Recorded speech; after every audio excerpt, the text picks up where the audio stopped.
Bismillahirrahmanirrahim. Assalamualaikum warahmatullahi wabarakatuh. Baiklah, pada kesempatan kali ini ya, Bapak akan mencoba untuk menjelaskan ya materi pokok pertama kita, yaitu mengenai unsur laporan keuangan laba rugi komprehensif ya. Jadi di materi kita pada hari ini ya, pembahasan utamanya kita akan memahami itu apa sih sebenarnya isinya dari laporan laba rugi itu ya. Terus kayak mana sih menilai kinerja sebuah entitas atau perusahaan jika hanya melihat dari laporan laba rugi ya. Jadi masih pengenalan basic ya, dan pokok utamanya di sini harapan saya kalian adalah memahami apa aja sih unsur-unsur yang ada di laporan keuangan laba rugi. Oke, langsung aja kita mulai ya. Baik, pertama kita akan membahas dulu sih ya definisi dan tujuan laporan keuangan laba rugi komprehensif itu seperti apa ya. Pertama dilihat definisinya laporan laba rugi komprehensif ya. Jadi apa ya laporan laba rugi komprehensif itu ya. Jadi laporan laba rugi komprehensif ini adalah ya laporan yang esensinya memberikan informasi ya. Informasi apa yang diberikan yaitu kinerja perusahaan dalam suatu periode operasional ya. Jadi laporan yang isinya ya memberikan informasi kepada pembaca ya selama setahun operasional ya. Biasanya masa operasi perusahaan itu 1 tahun, itu capaiannya seperti apa ya. Ya capaiannya itu yang diwujudkan dia mengalami kerugian atau mengalami keuntungan atau disebut sebagai memperoleh laba ya. Nah, inilah definisi dari laporan keuangan laba rugi ya. Nah, terus tujuannya apa sih dan kegunaan laporan laba rugi komprehensif itu apa? Tujuannya disusunnya ya, dan kegunaannya untuk apa ya. Pertama, untuk pihak manajemen sendiri ya. Dari sudut pandang manajemen ya, atau perusahaan yang mengelola aktivitasnya ya, yang diberikan amanah oleh pemegang saham ya atau pemilik modal ya, sebagai alat komunikasi ya. Pertama sebagai alat komunikasi ya. Jadi laporan keuangan ini yang merupakan sarana dari pihak manajemen untuk memberitahukan informasi hasil kinerja mereka ya. Jadi sebagai alat komunikasinya ya diberikanlah laporan keuangan laba rugi ini ya. Dan sebagai wujud akuntabilitas manajemen ya.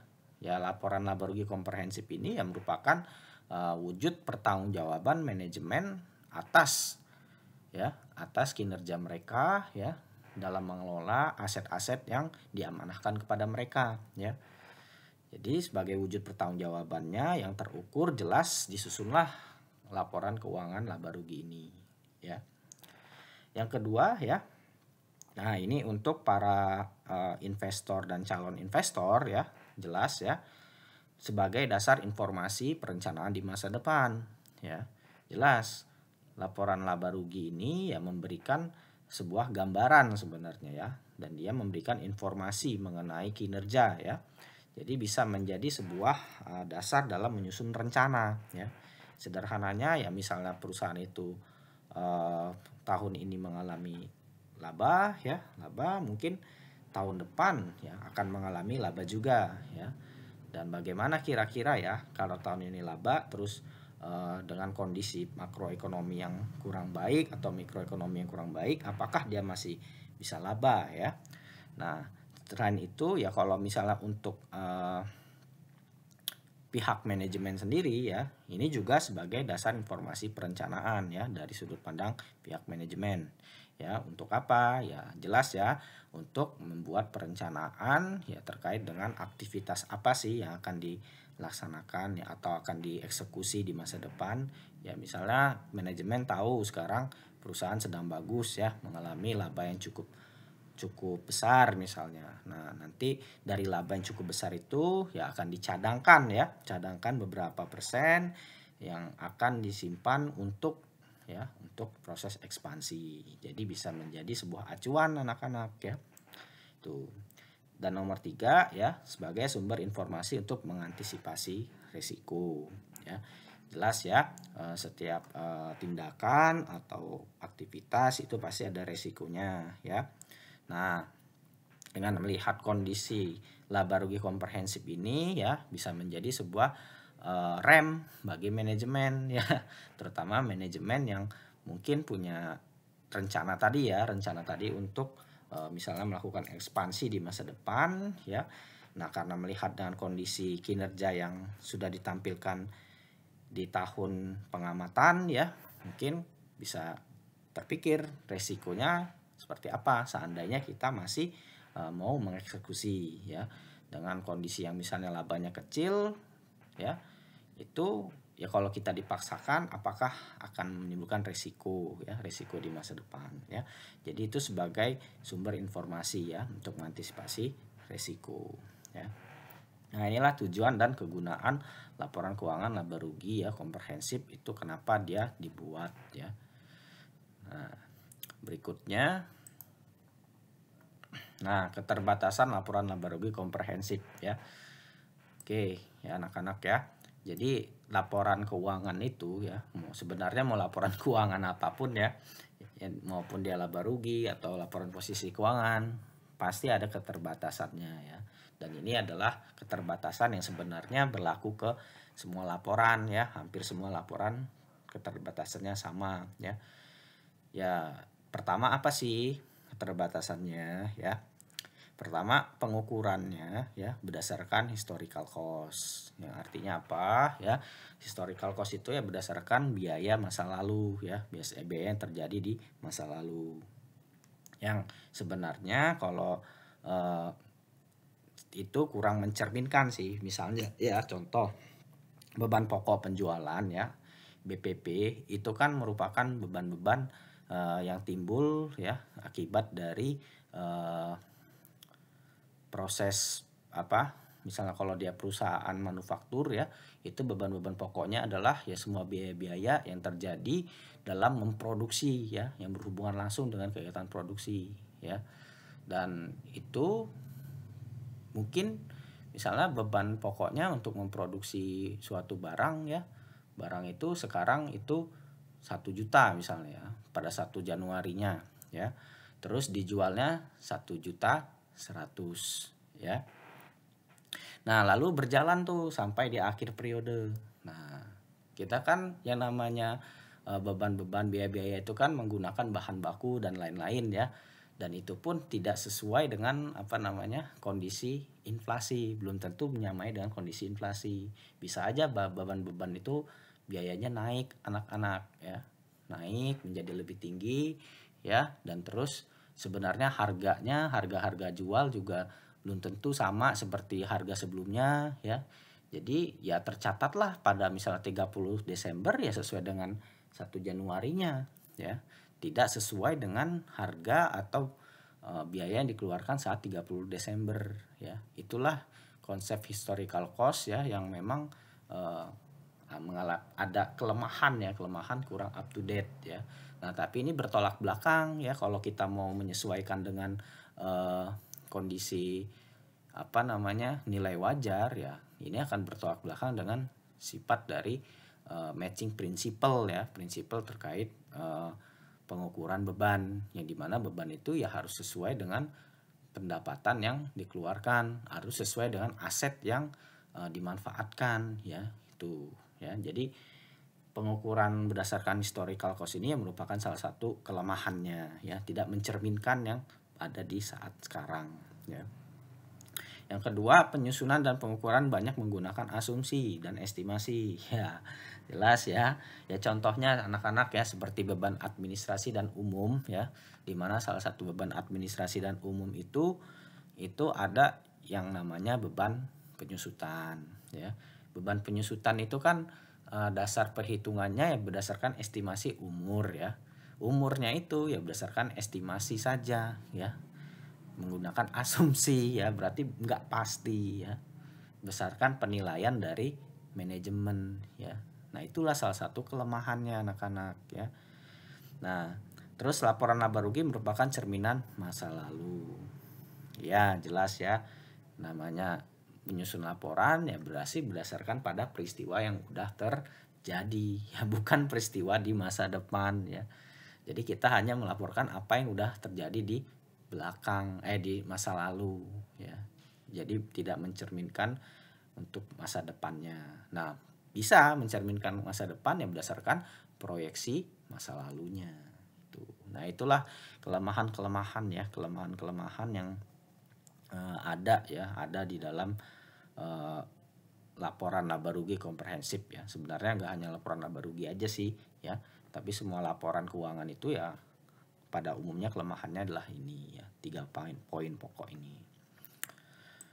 Oke, berikutnya unsur dan elemen di dalam laporan laba rugi komprehensif. Nah, ini pokok utama ya. Di sini saya coba akan menjelaskan apa aja sih sebenarnya unsur dan elemen yang ada di laporan laba rugi itu ya. Sebenarnya ada 2 unsur utama ya, atau elemen utama dalam laba rugi, yaitu pendapatan sama beban ya. Jadi ada 2 ini nih unsur utamanya ya. Pendapatan itu apa? Ya itu merupakan arus masuk bruto ya, manfaat ekonomi selama periode operasi di luar dari setoran langsung dari pemilik yang berdampak pada kenaikan modal ya. Terus beban itu jelas ya, penurunan manfaat ekonomi selama periode operasi akibat penggunaan dan penurunan nilai aset atau munculnya kewajiban ya. 2 inilah merupakan unsur utama yang dilaporkan di dalam laba rugi ya. Dimana nanti ini akan dipecah lagi nih. Nah, apa aja sih sebenarnya pendapatan itu ya. Nah, jadi kita harus hati-hati ya. Nah, pertama unsur dan elemen yang ada di pendapatan anak-anak ya.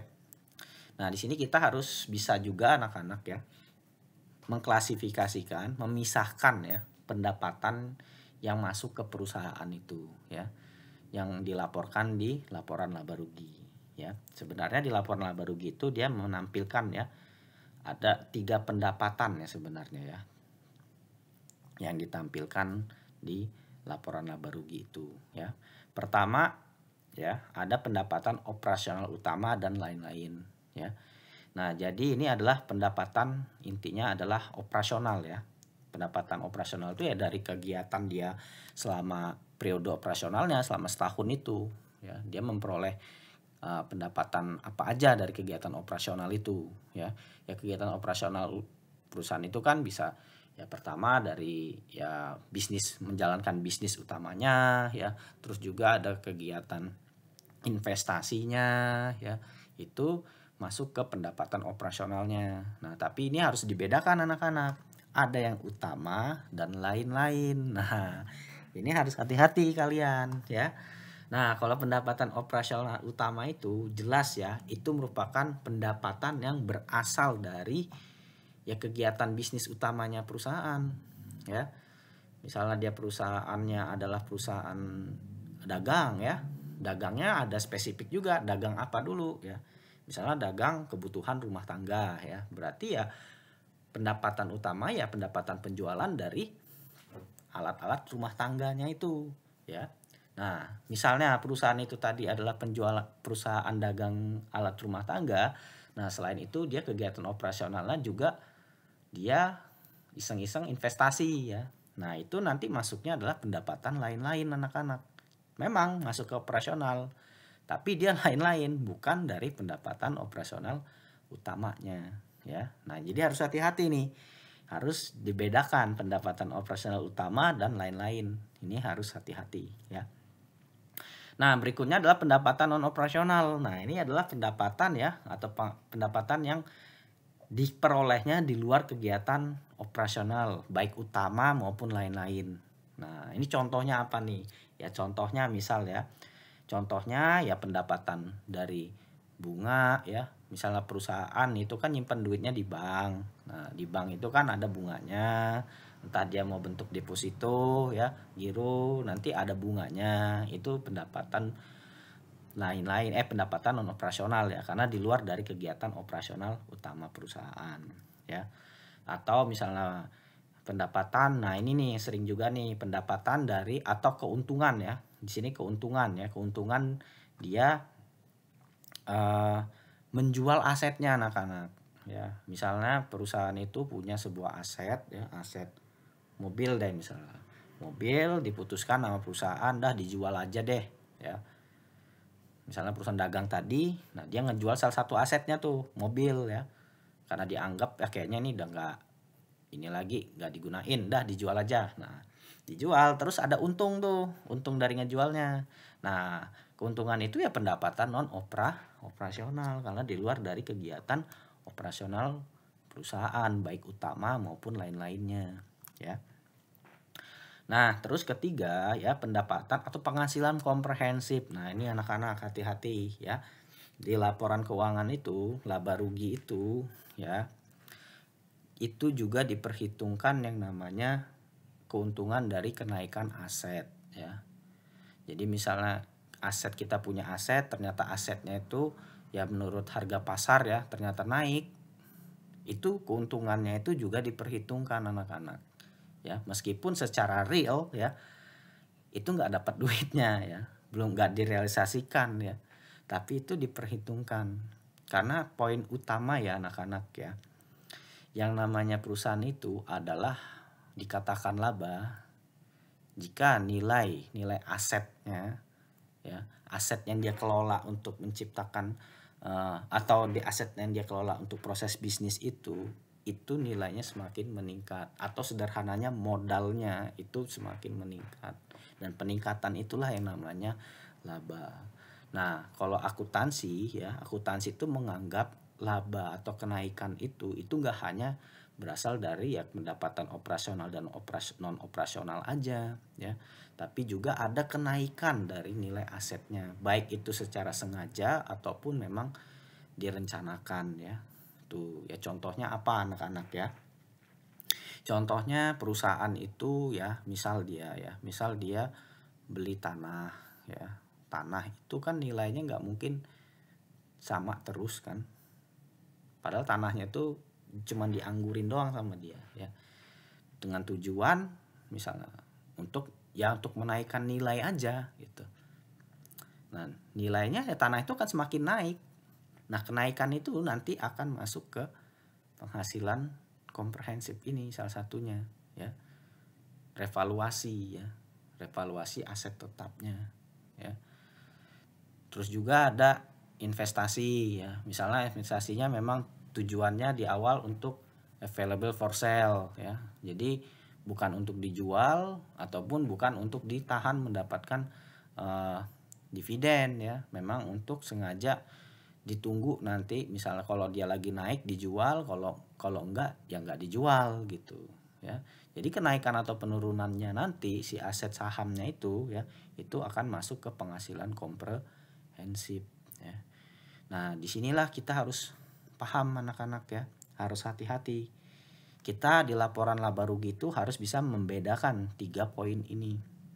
Mana yang masuk pendapatan operasional baik utama dan lain-lain, mana juga yang masuk pendapatan non operasional, dan mana juga yang masuk pendapatan atau penghasilan komprehensif ya. Itu harus diperhatikan. Nah, sebagai contoh nih ya. Contoh di sini akan saya contohkan. Nah, ini kita coba deh lihat Bukalapak ya, anak-anak ya. Sekarang poin kita masih bahas ke pendapatannya dulu ya. Nah, di sini kalau Bukalapak ini ya, anak-anak. Nah, di sini ada pendapatan neto nih anak-anak ya. Nih. Ya, pendapatan neto. Nah, ini adalah pendapatan operasional utamanya anak-anak ya. Nah, kita lihat sih sebenarnya Bukalapak ini ya, itu perusahaan yang beroperasinya apa sih ya. Kita lihat di profilnya di sini. Nih. Ruang lingkup kegiatan perusahaan adalah yang tertera di anggaran dasar adalah di bidang usaha portal web dan platform digital ya, dengan tujuan komersil di Indonesia. Ya, dia jelas ya, kita tahu semua Bukalapak ini adalah e-commerce ya, yang menyediakan lapak bagi orang-orang untuk menjual barang-barang dagangnya secara online. Nah, di sini kita bisa lihat anak-anak ya, sebenarnya pendapatan utamanya ini ya, pendapatan utama operasionalnya ini ya. Ini ada apa aja sih? Nah, ini kan ada catatan nih notes 26 ya. 26 ini berarti catatan CALK nomor 26. Kita cari nih. Di bawahnya ini kan masih nomor 1. Ya. 26. Mana ya 26 ya? Ini masih nomor 2 ya. Jauh sekali. Ini nomor 21. Nah, ada deket nih. 22. 23. 23, masih 23 anak-anak, jauh benar ini. 24. Nah, ini 26 nih. Nah, ini pendapatan itunya ya. Nah, ini berarti pendapatan utamanya ya dari kemitraan, marketplace dan buka pengadaan dengan total sekian ya. Nah, ini pendapatan utamanya anak-anak ya. Operasional utama intinya ya segini ya dari 3 kegiatan ini ya. Ya berdasarkan juga dari profilnya tadi ya anak-anak ya. Ya kegiatan utamanya menyediakan platform ya, platform digital ya. Nah, ini pendapatan itunya ya, pendapatan utamanya ya. Oke, coba kita lihat lagi ya. Nah, apalagi sih pendapatannya? Nah, ini laba rugi ya. Nah, ternyata anak-anak ya, selain terhadap pendapatan operasional utama ininya ya, ada dia pendapatan operasional lain-lain anak-anak ya. Ini berasal dari ini nih, laba dari investasi yang belum dan sudah direalisasikan ya. Nah, berarti ini Bukalapak ini ya kegiatan operasionalnya ya, dia nggak hanya ya tadi menyediakan platform tadi ya, ada 3 ini ya, bermitra, terus marketplace ya, sama pengadaan ya. Tapi ternyata dia juga di sini ada yang namanya investasi. Ya. Pendapatan dari investasinya yang belum terrealisasi. Nah, ini nilainya wah luar biasa, gede sekali ya. Ini malah lucu ya. Dari pendapatan utama intinya, operasional utama intinya malah lebih kecil dibandingkan pendapatan operasional lain-lainnya ya. Ini ya. Nah, jadi kalian harus hati-hati ya, harus bisa membedakan mana yang operasional inti, mana operasional lain-lain ya. Ini. Nah, terus lihat nih. Nah, ini yang saya maksud tadi, penghasilan komprehensif anak-anak ya. Di sini dia bukan penghasilan malah ya, kerugian ya. Jadi rugi ya. Jadi bukan di sini nggak ada ternyata yang masuk ke pendapatan atau harus masuk ya dari kegiatan komprehensif lain. Nah, ini ya. Jadi harus hati-hati ya. Nah, jadi harus dilihat nih. Intinya adalah kita bisa membedakan ya di laporan laba rugi ini ya. Ini laba rugi yang 30 Juni 2022 ya untuk perusahaan Bukalapak ya. Kita harus bisa membedakan. Nah, mana yang pendapatan utamanya, kegiatan operasional utama ya, mana yang pendapatan operasional lain-lain ya. Nah, mana yang komprehensif. Nah, terus satu lagi tadi lupa ya, ada pendapatan non operasional. Nah, pendapatan non operasional ini ya, ini anak-anak nih. Pendapatan keuangan ya, yang tadi berasal dari deposito ke bank atau beban sama ini beban nih. Ini untuk bebannya ya. Sama nah, ini kerugian ini bagian beban ya, rugi dari entitas asosiasi. Nah, ini non operasional anak-anak ya. Ini yang non operasionalnya, hati-hati ya. Jadi sederhananya ya, ini kalau sudah di bawah rugi usaha ini ya, ini pasti yang non operasionalnya ya, laba atau rugi usaha ya. Ini adalah non operasional, pendapatan keuangan sama beban keuangan ya. Sebenarnya apa aja sih, penasaran saya juga ya, untuk yang pendapatan keuangannya dari mana. Coba kita lihat nih 31 ya. Poin 31 itu berarti coba masih jauh. Nah, ini 31 nih. Nah, ini pendapatan keuangannya iya bunga deposito bank dan obligasi. Ya beban bunganya ya, kalau untuk bebannya ya beban bunga pinjaman ya. Nah, ini non operasional anak-anak ya. Nah, itu ya. Oke, kita lanjut balik lagi ya. Nah, ini tadi kita bahasnya pendapatan anak-anak ya. Nah, sekarang kita coba lihat yang beban. Nah, beban juga sama sebenarnya ya anak-anak ya.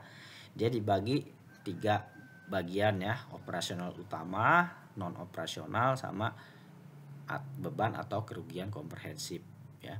Kurang lebih sama anak-anak ya. Seperti ini tadi ya. Nih ya, nih. Nah, ini beban-beban ini ya, beban-beban pokok, beban-beban penjualan dan pemasaran, beban-beban umum dan administrasi ya. Terus pendapatan operasional lainnya ya.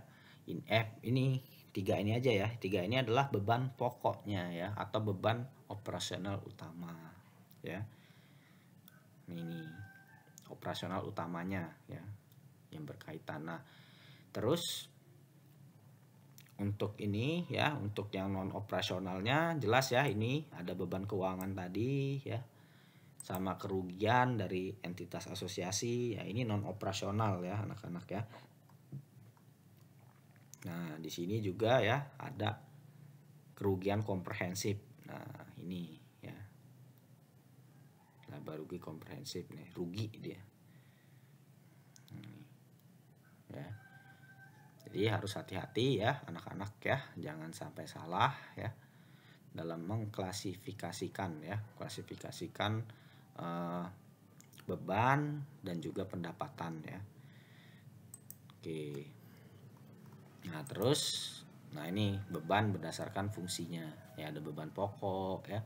Beban pokok ini adalah beban-beban yang secara langsung ya berhubungan ya dalam proses penciptaan produk perusahaan. Produknya ini bermacam-macam anak-anak ya. Ya, kalau perusahaan manufaktur ya berarti biaya-biaya produksi untuk menciptakan produk itu ya, produk yang akan dijual. Ya, kalau perusahaan jasa ya berarti ya biaya-biaya yang dikeluarkan dalam pelaksanaan jasa yang diberikan ya. Itu ya yang berhubungan langsung ya dengan produknya ya. Nah, ini kalau beban pemasaran atau penjualan yang terkaitan dengan menjual atau distribusi ya, misalnya kayak mengantar barang ke pelanggan ya. Nah, beban administrasi dan umum ini ya beban-beban yang tadi ya, beban-beban yang berhubungan dengan kegiatan administrasi perusahaan ya. Yang namanya perusahaan entitas pasti ada aktivitas adminnya ya. Ya, seperti biaya beban-beban gaji ya, penyusutan ya, terus beban-beban untuk bayar listrik ya, hubungan dengan kantor lah ibaratnya ini ya. Nah, beban keuangan ini adalah tadi yang beban non operasional ya. Ini yang beban bayar bunga pinjaman ya, ini masuk ke beban keuangan ya. Nah, berikutnya adalah laba rugi anak-anak ya. Nah, poin intinya kan adalah laba atau rugi ya di laporan laba rugi komprehensif itu. Ya, kita udah tahu lah kalau laba ya berarti penghasilannya lebih besar dari beban-bebannya. Ya, kalau rugi berarti penghasilan atau pendapatannya ya lebih kecil dari beban-bebannya. Nah, laba atau rugi ini ya, ini ada diklasifikasikan juga anak-anak ya. Laba kotor itu pendapatan operasi dikurangi beban pokok ya. Jadi tadi ya, beban pokok itu adalah beban utama yang dikeluarkan perusahaan dalam memproduksi produknya ya, baik produknya itu dalam bentuk jasa ataupun fisik ya, atau manufaktur. Nah, itulah semua yang dikeluarkan, itu namanya beban pokok ya.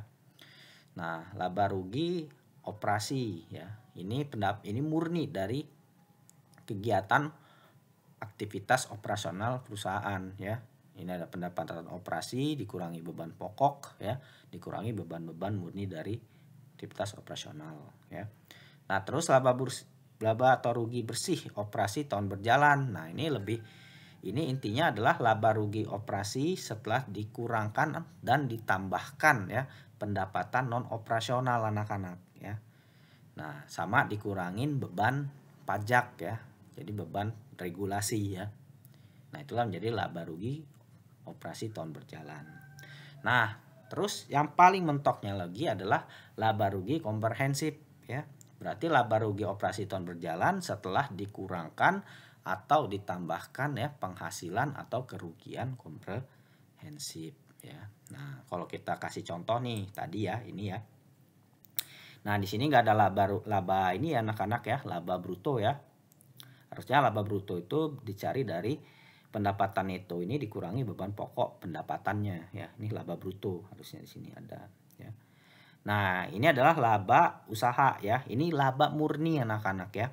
Laba murni dari kegiatan operasionalnya ya. Murni dari kegiatan operasionalnya ya. Murni ya, berarti pendapatan utamanya sama pendapatan lain-lainnya dikurangi sama beban-beban murni, beban operasional nih. Ini beban pokok, beban penjualan sama pemasaran ya. Nah, lalu ini nih laba rugi sebelum pajak penghasilan atau laba rugi tahun berjalan sebelum penghasilan, ini sebelum pajak ya. Ini nih laba rugi periode berjalan ya. Nah, ini berdasarkan apa ya? Ini setelah disesuaikan, setelah ditambahkan atau dikurangkan beban-beban dan pendapatan non operasional ya, sama dikurangi dengan beban pajak ya. Jadilah laba rugi periode berjalan ya ini. Yang jelas ya ini ada bedanya maknanya ya. Kalau ini ya, ini pure murni, benar-benar murni dari kegiatan operasional. Nah, kalau yang ini sudah ya, sudah bercampur dengan kegiatan non operasional sama beban regulasi ya. Ya, beban pajak ini kan regulasi ya, karena kepentingan regulasi aturan yang harus bayar pajak ya.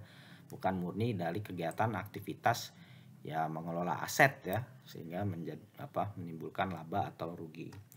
Nah, ini total laba rugi komprehensif periode berjalan. Nah, inilah totalnya nak. Total dari semua kenaikan nilai aset yang diolah perusahaan itu. Baik berasal dari operasional utama maupun sama yang kenaikan nilai aset ya, atau penurunan nilai aset. Nah, ini.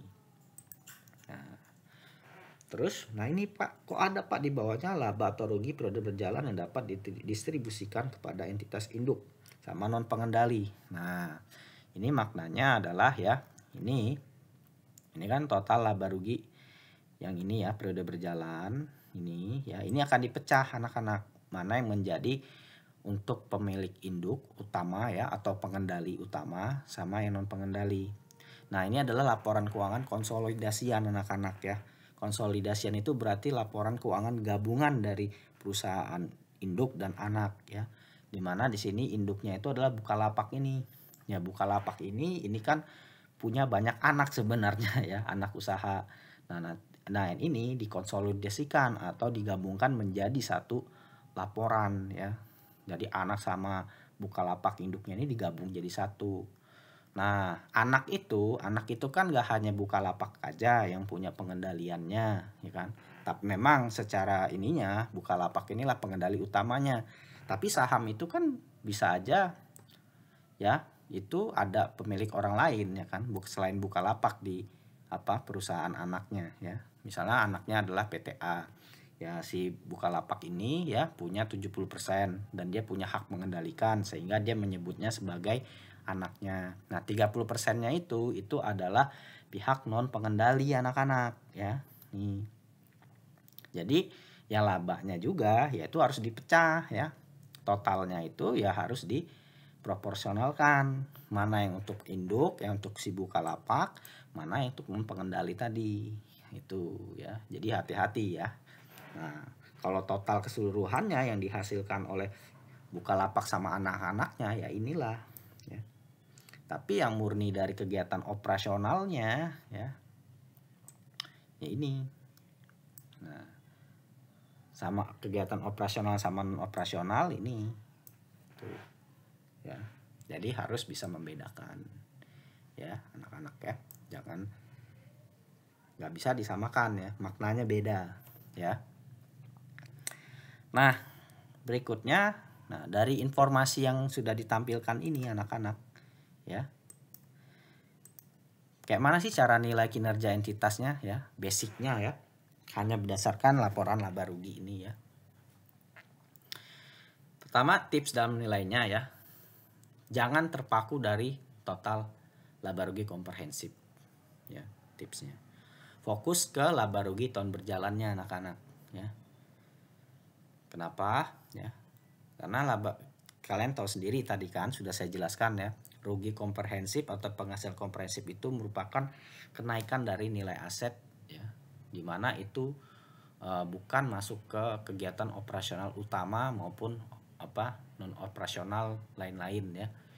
Jadi benar-benar ya murni itu karena asetnya naik gitu loh ya. Ibaratnya ini adalah laba semu kalau bisa dibilang ya. Makanya jangan terlalu fokus ke laba rugi komprehensif ini ya. Ini jangan fokus ke sini, tapi fokuslah ke sini. Ini sama ini, dua ini fokus kita lihatnya ya. Dua ini.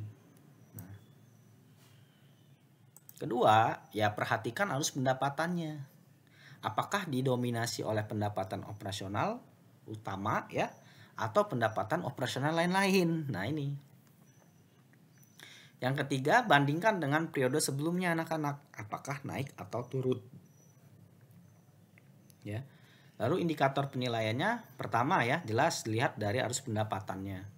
Ya kalau perusahaan yang memiliki kinerja yang bagus ya, jelas dong arus pendapatannya itu ya harusnya paling banyak ya dari yang namanya arus pendapatan operasional utama ya.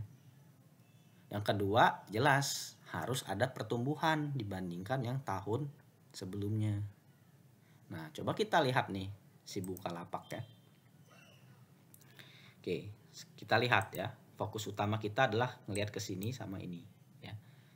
Ini adalah laba periode berjalannya. Pertama kita bandingkan anak-anak ya. Ini adalah pendapatan netonya. Ya. Pendapatan neto utamanya anak-anak ya. Di tahun 2022 Juni. Kita bandingkan dengan pendapatan operasional lain-lainnya. Ini ya, sama ini. Nah, memang dia laba anak-anak. Laba memang. Untung ya. Pendapatannya gede. Tapi pendapatannya itu asalnya bukan dari yang ini yang paling gede anak-anak. Ya kalian bandingkan saja. Ya, yang ini 1 miliar 600 ya. Sedangkan yang ini 9 miliar sama 200 juta. Ya. Memang kalau lihat dari ya semua pendapatan penghasilannya besar, tapi bukan banyak berasal dari pendapatan utama dia. Yang jelas dia adalah perusahaan platform, jasa penyedia platform untuk jual beli secara online. Nah, kok di sini malah investasinya yang besar? Nah, ini kan bisa jadi pertanyaan nih, ya. Ya, berarti kalau dinilai ini kalau indikatornya tadi arusnya, ya ini kurang bagus ini perusahaan. Ya, jika dinilainya dari ya arus pendapatannya tadi, ya pendapatannya dia nggak fokus anak-anak ke lini bisnis utamanya. Tuh, ya. Ini kalau misalnya dia nggak ada pendapatan operasional lainnya nih sama investasi ya, ini bakal minus ini, rugi ini jangan-jangan ya, kecil ini pendapatannya ya, itu ya. Jadi harus hati-hati.